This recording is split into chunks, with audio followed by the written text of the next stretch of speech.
بسم الله الرحمن الرحيم.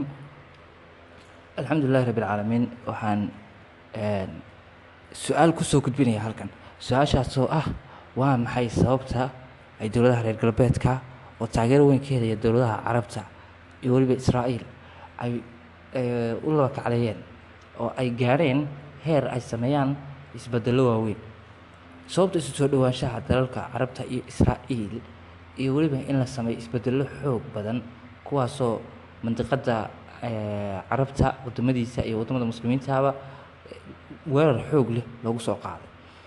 Sababta su'aashaas ayaa waxay noqonaysaa in adoortii adigoo ku soo kacay jawi nabadgelyo ah ay noqoto habeenkii inaad heshid go'aan ka duwan kii hore oo ah inaad heshid jawi aan xasilooni ku salaysnayn, taasoo inta badan eedaha dusha laga saaro banaanbaxyada kacdoonnada iyo weliba shacbiga ku banaanbaxaya dowladahaas. Waa maxay sababta ka dambaysa in Imaaraadka Carabta iyo Israa'iil iyo Mareykanka iyo dowladaha reer Yurub ay isbedelada ay uga soo horjeestaan dowladahana u doonayaan inay burburaan, iyaguna ay doonayaan inay bedelaan istiraatiijiyadii hore oo ah inay Israa'iil ay ka saaraan liiska cadaawadda oo ay u gudiyaan liiska saaxiibtinimada iyo soo dhawaanshaha ee dalalka walaalaha ah. Arrintaas maxay tahay sababta? New World Order ee barnaamijkii ay sameeyeen Mareykanka iyo waliba reer galbeedka Israa'iil iyo dowladaha Carabta qaarkood waxaa ku soo bilaabmayaa xooggiisa maaha istiraatiijiyadda guud.